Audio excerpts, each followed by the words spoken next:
এবং দেশ সংস্কারের আগে কোনো নির্বাচন হবে না, এটা লাউড অ্যান্ড ক্লিয়ার। যারা 17 বছর যাবৎ বলছেন এই দেশের মানুষ ভোটাধিকার পায়নি, সেই দেশের মানুষই এখন নির্বাচন চায় না। আপনাদের যদি মনে হয় দেশে নির্বাচনের প্রয়োজন, আপনারা গণপরিষদের একটা নির্বাচন করুন। গণপরিষদের নির্বাচনের মাধ্যমেই বোঝা যাবে জনগণ নির্বাচন চায় কি চায় না। আপনারা যেহেতু নির্বাচনী রোডম্যাপ চাচ্ছেন, আমরা নির্বাচনী রোডম্যাপ আপনাদেরকে দিচ্ছি। যদি এগুলো বাস্তবায়ন করতে পারেন, আপনারা নির্বাচন আসুন, আমাদের কোনো সমস্যা নেই।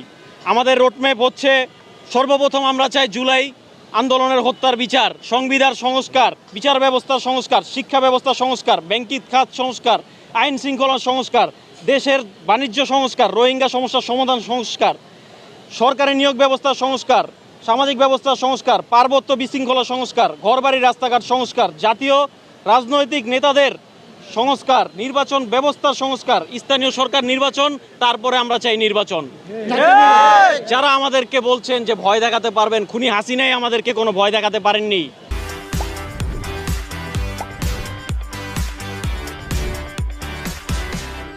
তার আপনারা এ থেকে শিক্ষা নিন, 24 থেকে শিক্ষা নিন, আপনারা আমাদেরকে কোনো ভয় দেখাতে পারবেন না।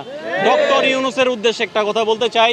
Doctor Yunus, you will be the winner if you make every loser turn into winner. আমরা নারায়ণগঞ্জ সর্বপ্রথম ডাক দিয়েছি মার্চ ফর ইউনূসের। আশা করি ইনশাআল্লাহ বাকি 63 জেলাও মার্চ ফর ইউনূসের ডাক দিবে। সারা দেশের জনগণ একত্রিত হবে। আমরা চাই দেশের আগে সংস্কার, তারপর নির্বাচন। নাম মেনশন করতে চাচ্ছি না। এর মধ্যে বিভিন্ন প্রকার রাজনৈতিক দল এবং মতবিরোধের কিছু লোক আছে যারা চাচ্ছে না আমরা এই কর্মসূচিটা বাস্তবায়ন করি। কিন্তু আমরা তাদের উদ্দেশ্যে বলতে চাই, আমাদের জনবল দেখি আমাদের ভয় দেখাবেন না। এই নারায়ণগঞ্জের একজন বলেছিল রাত 2টা বাজে ফোন দিলে 2 লক্ষ লোক এসে পড়ে, তার বাড়ির গ্রিল বাঁচানোর জন্য 2 জন লোক পাওয়া যায় না শেষ পর্যন্ত। তাই এই ছাত্র জনতাকে আপনারা লোকবল দিয়ে ভয় দেখায়েন না। আমরা রক্ত দেওয়া যখন শিখে গেছি ভাই, আমরা আরও রক্ত দিতে পারবো। কিন্তু যদি সংস্কার না হয়, আমাদের রক্তের উপর দিয়ে যে নির্বাচন দিতে হবে, আমাদের যে মৌলিক অধিকারগুলো, এগুলো যে পর্যন্ত বাস্তবায়িত